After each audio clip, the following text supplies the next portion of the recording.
Hello students, I am back with second part of chapter 3 from your book First Flight.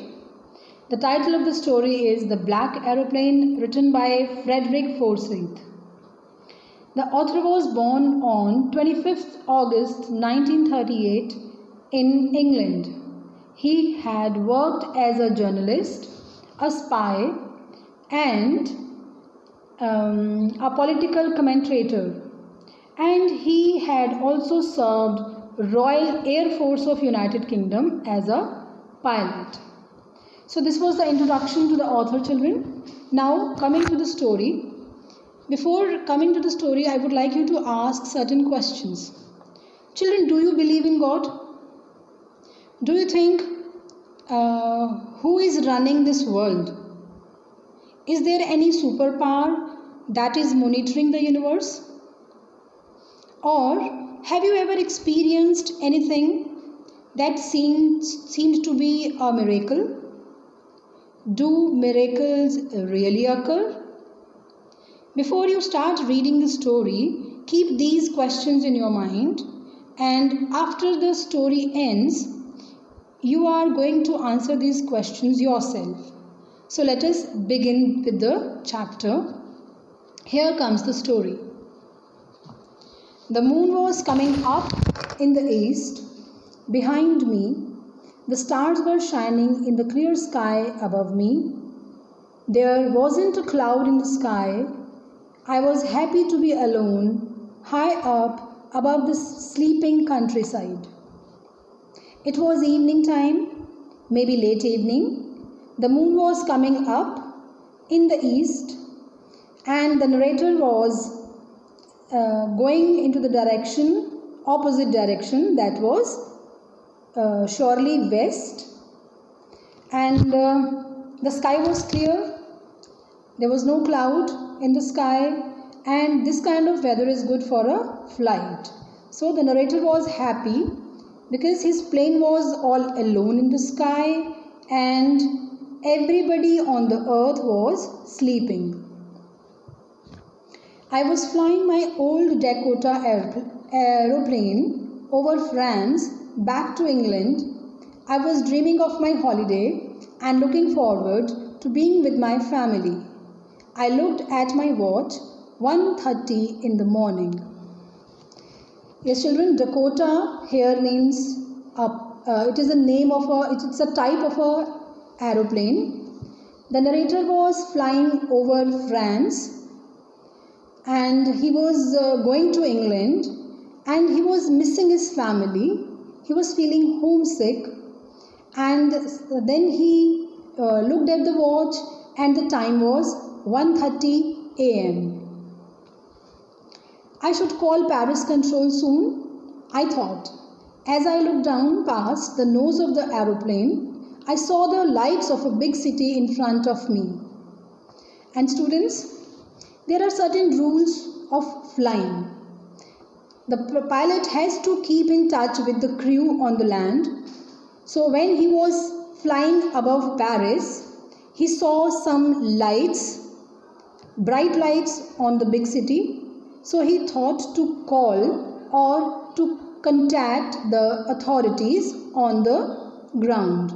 So he decided to do that. And there is a comparison between the city life and the country life. In the previous slide, you have seen that the countryside was sleeping, and in this slide, we are witnessing that Paris is a big city and there are lights on here. So there is nightlife in Paris. I switched on the radio and said, "Paris Control, Dakota DS-088 here. Can you hear me? I'm on my way to England. Over." Yes, children, how does a pilot talk to control room? Through a radio. So he switched his radio on and said, "Paris Control, Dakota DS-088 here. Can you hear me?"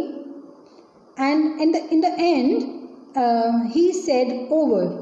Why do you think he has what is the meaning of this over here? when a pilot finishes a message on radio, he says over. It means he has finished his sentence and now the other person who is listening to him can speak. So over is said at the end of every sentence. The voice from the radio answered me immediately. DS088, I can hear you. You ought to turn 12 degrees west now. DS088 over. So the radio operator, whosoever was listening to his voice, answered him back immediately that he or she was also able to hear him, and the voice guided him to take a turn at 12 degree west. Students, pilots have a compass. In the picture you can see there is a compass. They have a compass with them to help them find the direction in the sky. So he was directed here to take a little turn at 12 degree. I checked the map and the compass, switched over to my second and last fuel tank and turned the Dakota 12 degree west towards England. Now the pilot, the author, he checked certain things. What things he checked? He checked his map, then he checked his compass, and then he checked his fuel tank also.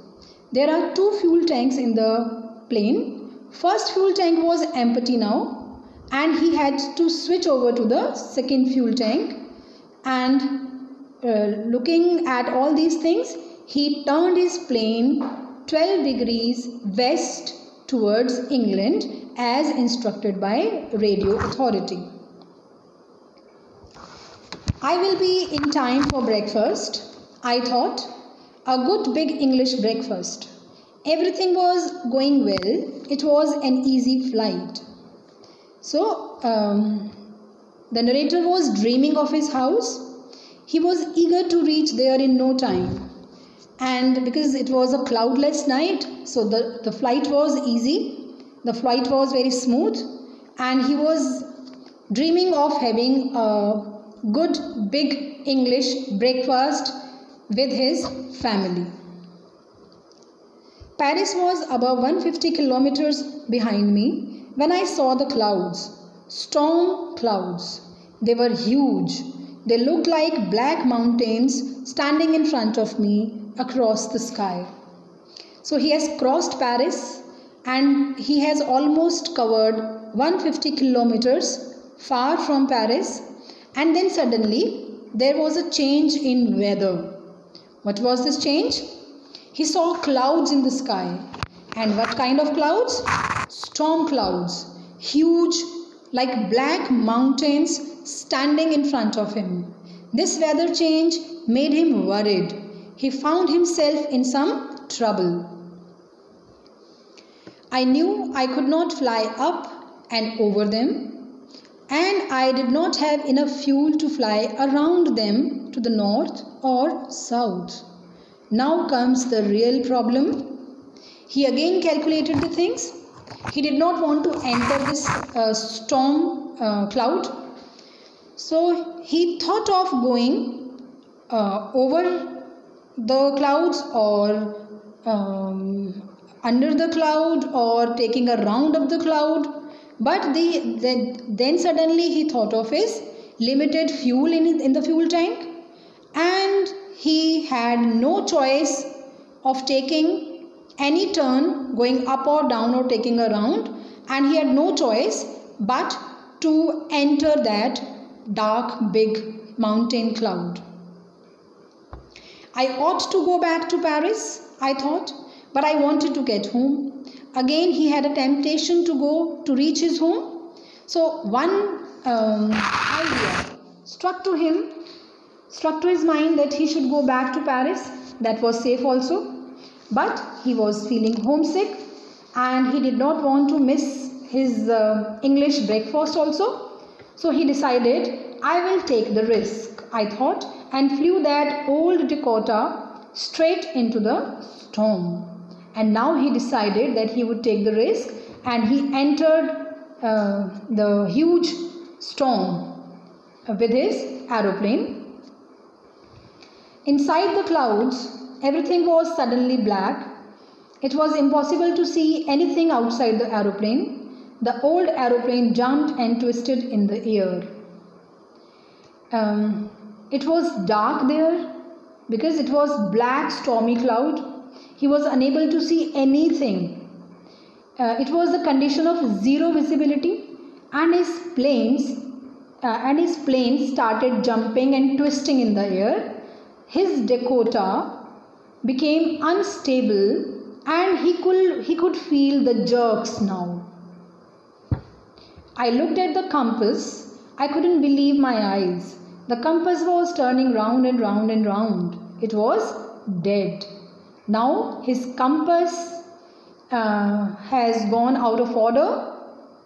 First he tried to look at the compass, but surprisingly he found that its needles were moving like a spinning mill, and he was sure that his end has come and he is going to die.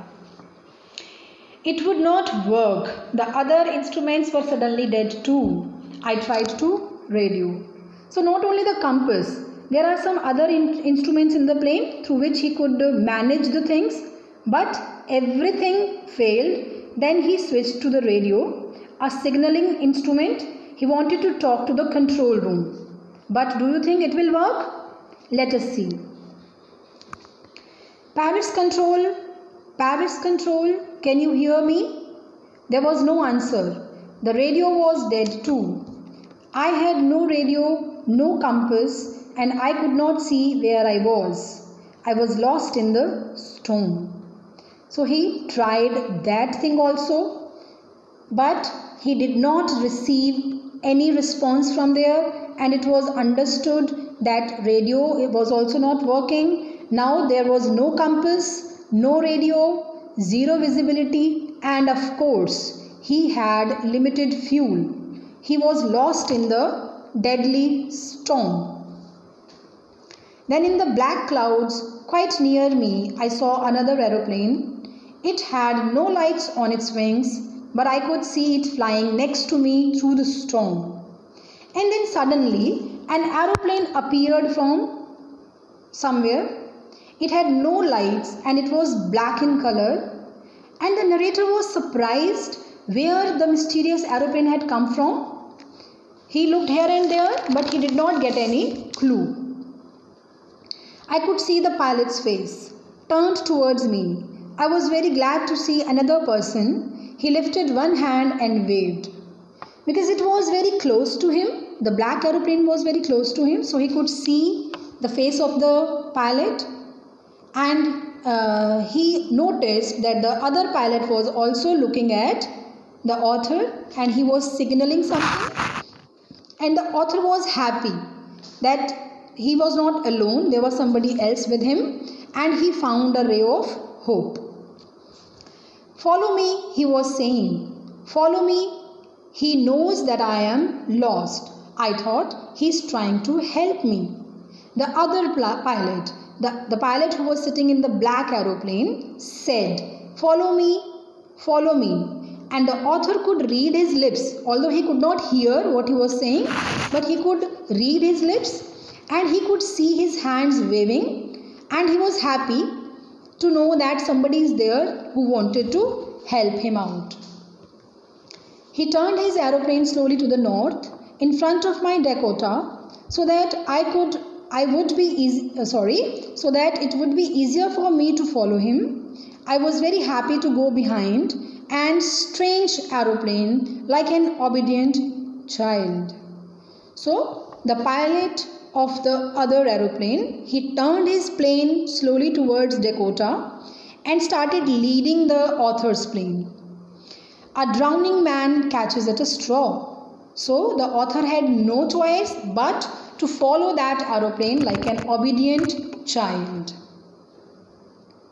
After half an hour, the strange black aeroplane was still there in front of me in the clouds.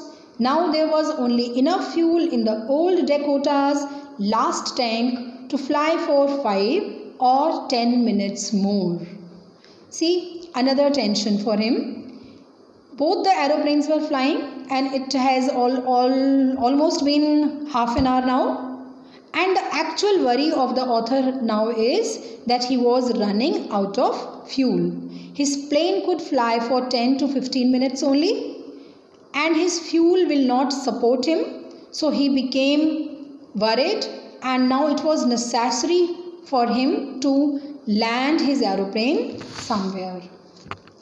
I was starting to feel frightened again, but then he started to go down, and I followed through the storm, and a kind of panic seized him. But suddenly he saw that black aeroplane had started moving downwards, and it was a good sign. As he was following him, he started going down after that black aeroplane. Suddenly I came out of the clouds and saw two long straight lines of lights in front of me. It was a runway, an airport. I was safe. I turned to look for my friend in the black aeroplane, but the sky was empty. So suddenly he came out of the cloud. He did not realize that where those clouds had disappeared. He suddenly came out. It was clear weather now, and he could see two straight lines on the ground. It was there were lights on it, and it was a runway. It means he was above some airport, and he was safe. He was very happy that he is going to land, and he turned his head towards the black aeroplane. He wanted to see that plane, but he was surprised because that black aeroplane was not there, and the sky was empty. There was nothing there. The black aeroplane was gone. I could not see it anywhere. It had disappeared as mysteriously as it had appeared. It was nowhere to be seen. I landed and was not sorry to walk away from the old Dakota near the control tower. The author landed his Dakota, walked to the control tower happily. Why he was happy?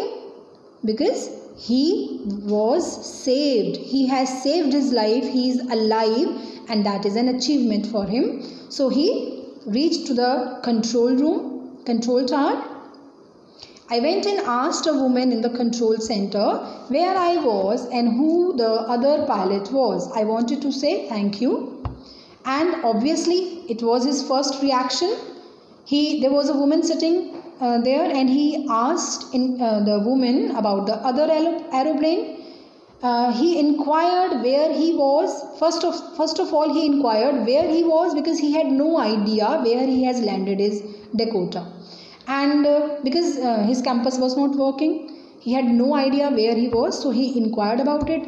Then he inquired about the other aeroplane which was flying, which was guiding him. He wanted to say thank you to the pilot who has saved his life. She looked at me very strangely and then laughed. See, the lady, he looked at the author strangely and she laughed. Another aeroplane? Up there in this storm? No other aeroplanes were flying tonight. Yours was the only one I could see on the radar. Why strange? Because there was no other plane to be noticed in the sky. It was only his single plane that was flying that night. Even the radar could not trace any other plane than the plane of the author, that was Dakota 088. So, who helped me to arrive there safely without a compass or a radio and without any more fuel in my tanks? Who was the pilot on the strange black aeroplane flying in the storm without lights? Now, lot of questions were booming in the mind of the author. Where had the plane come from? Where had the plane gone? Who was the pilot who was flying that plane? And that plane had no lights on its wings. And actually it was guiding him. And he could reach there safely because of that black aeroplane only.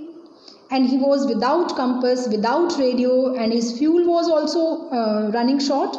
But still he landed safely. He was alive. He was standing on the ground. So these things were pricking his mind, but he had no answer. So children, this was the story. Now you must be thinking how that aeroplane appeared, who was flying that aeroplane. So these questions were not only arising in the mind of the author, these are the questions that are rising in our mind also. So somebody saved author's life mysteriously, and miracles do occur sometimes. So now students, your task begins now. Read the story once again. It should be a silent reading. Then solve the questions and exercise given in the textbook, and send your responses to our teachers. Thank you. Have a good day.